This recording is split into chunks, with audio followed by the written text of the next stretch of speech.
Hello, everyone, and welcome to another Robcast Revenge of the Nerd podcast. Creating Comics edition. Yes, the straight shit on creating comics. Hi, guys, it's Rob Sachetto. I am your guru of gore and pop culture, and I also create comic books. So I'm going to tell you, this is a sort of a how-to. And I'm going to tell you how to do comics the way I do them. I've done comics with some success. It's not necessarily it's not necessarily the only way to do it, because there are a million ways to do comics. I think. Actually, no, I know that there are a million ways to do comics. Everybody sort of does them differently. You know, unless you work for a huge company and they kind of have a set standard of the way, you know, they kind of do it.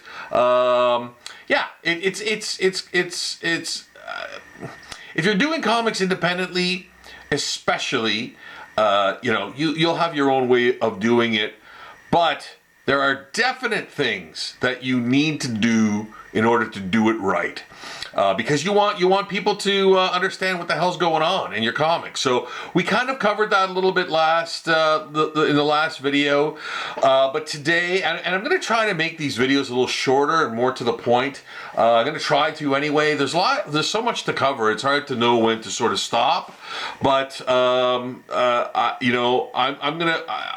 do my best. Is what I'm trying to get at here. So you'll need a script, and I think in one of the videos I did earlier about me doing your comic, or someone else being hired to do a comic for someone, which is just what a horrible scenario.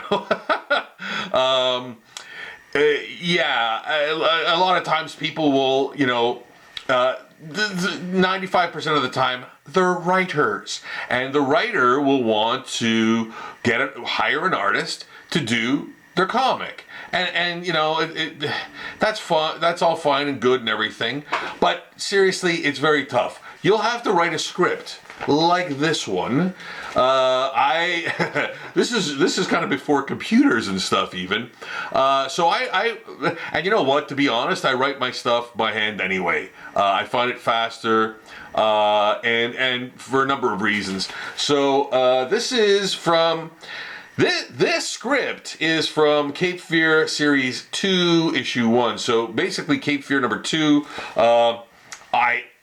I have a Cape Fear comic that I finished actually, with a bunch of different stories in it. This is a continuation of the graphic novel. I've got it right here. Now this is a script. This is like about 150 pages of comic. So I don't know how many actual pages of script this is, but there are a lot of pages. And you see how small I write? Yeah, if you can see that. That's a lot of stuff, man. That's a lot of script. So basically what I would do is I would write the story out. What do I want to tell in this story, top to bottom, beginning, middle, and end. And write that out and say, well, I want the character to do, I want this character to do this. By the end of the thing, this is, it's the character arc, it's the story arc, it's the things like that. The broad strokes, basically, the broad brush strokes to tell the story in basically in a nutshell. Or like, movie talk, like a pitch, you're pitching it, it's the elevator pitch, they call it, blah, blah, blah. So you tell that story, you write it down for yourself, then you elaborate on it, and then you're going to get a giant thing like this, where the dialogue goes, panel to panel. So you're going to have that. You're gonna kind of need that. You want you want a linear, you want a story that sort of has that beginning, middle, and end, and you want people to understand, because I'm guessing for most of you out there, you want to do comics kind of like Marvel and DC. I think those are the most accessible, most sort of widespread comics everybody sort of knows about and or has read. Yeah, there's tons of independent comics out there. And a lot of them are great, man. Like, a lot of them are really, really, really good. But yeah, the same thing applies. The same thing applies. So you're gonna have to write a script. You're gonna have to go panel by panel and talk about, tell yourself what you're going to put in each panel. Your art has to be clean. It has to be clear. Now, after the script is written, this is, after the script's written, after you have some character designs, you probably have a character already designed. You have to design that character like in a 360. Show the back of that character, the side, whatever. So you have it as reference every time you need to draw that character again. Trust me, guys. I'm going to say guys. I mean guys and gals. Look, man, I'm just going to say guys or dudes or whatever, man. I'm not going to differentiate because I really don't give a shit about that. You're you know I'm talking to you. So, whatever, man. After you've got your script written and hopefully read by a few people other than yourself, and you've made changes. Because if things are unclear and if people don't understand what's happening, it's no good. It's not good. If things aren't clear, yeah, you can trust your audience to a degree, but yeah, you kind of need to elaborate on concepts and things like that. It was great back in the day when Stan Lee and Jack Kirby would do stuff because they would just come out and say it. There was no subtlety to their wild, crazy imaginations, man.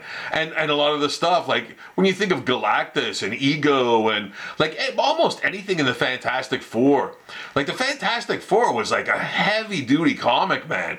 There was like incredible concepts going on in that thing. And the art was amazing. Like that was the birth of like real, true pop art. And man, look back at those, Stan Lee, Jack Kirby, Joe Sinnott, books. Like they did 100 of them, man. Like, well, a little over 100 issues Kirby and Lee did. And when Sinnott basically came on, to clean things up. Jack's pencils, it was just glorious to see. Like it was just unbelievable. So you know what? Honestly, even if you're not into Fantastic Four, anything like that, or superhero comics, check out early Fantastic Four. Jack Kirby, Stan Lee, Jack Kirby, Joe Sinnott. I think Chick Stone did inks. It doesn't really matter, man. To be honest, look at those comics to get a feel for the beats and just how they explain things.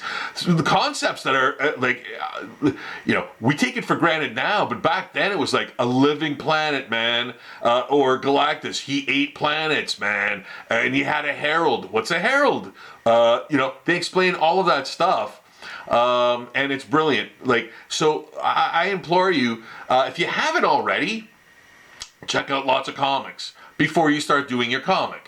Don't just go like, oh, I'm a writer, I'm gonna do I write stuff, I'm gonna do art now, or I'm just an artist, I'm gonna do art and do a comic. Like you really have, it's really a melding of two things. You really have to write, and again, you don't have to be as complex as I've done things here. I mean, complex, it's all handwritten. I mean, complex in terms of like, your story might not have 30 characters that you need to like fucking do. You might have 3 characters, so it'll be way easier, man.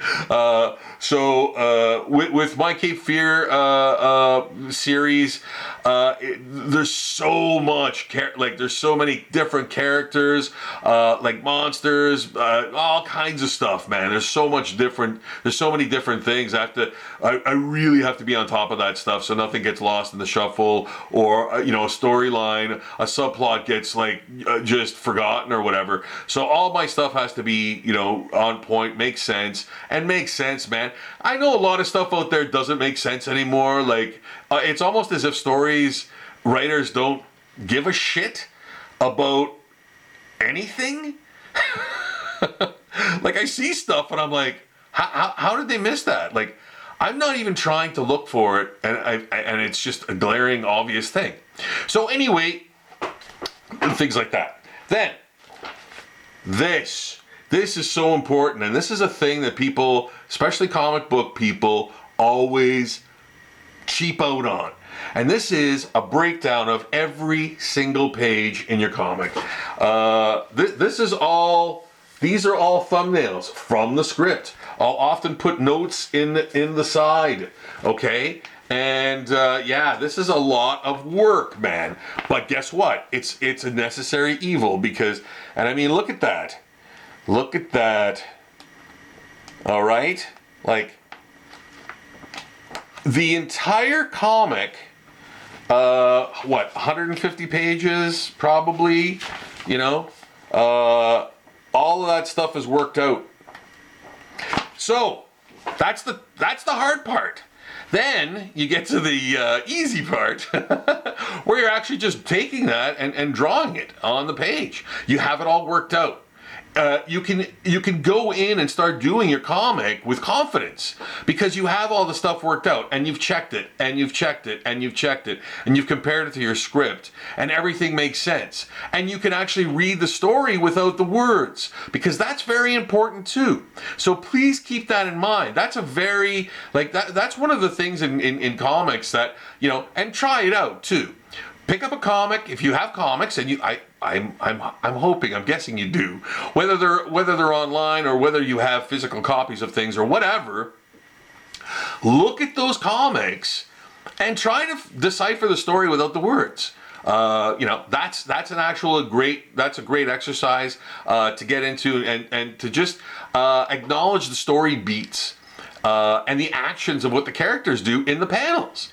You know, so it's almost like you're taking a mental, you know, picture, a movie of all the stuff happening and you're putting it down, and it's got to make sense, but you've written it down, which is good. So that's very necessary, guys. That's very necessary. So I think I'm going to wrap this one up. You know what? I'm at about 12 minutes here. I'm going to make it 13 minutes. That's great. I think this is just a nice chunk for you guys to check out. You know, like I said, script, thumbnails for all of your pages in the comic. Now this is huge too, man. This is a 150 page comic, so you know maybe your thing isn't that big. Remember, in the last video, I talked about just doing 1 panel or 4 panel little comic strips. Try doing that first. Get a feel for it. Don't just jump in and start doing comics, man. It's not good. You're gonna frustrate yourself because it's not gonna work right away. Like, you know. Once you're acclimatized to doing it, then you can lean into it. But until that time, you know, do the things. You know, the prep work is the most important thing in creating comics, movies, things like that. Like even, you know, novels, anything that you're going to spend a lot of time on is worth the time it takes to plan it. And you have to plan it, man. That's all there is to it. You know, you can ad lib it as much as you can, but that's not going to work long term. Okay, so you know, please take that advice, and you know, and check out all the comics you can. Look at all the comics you can.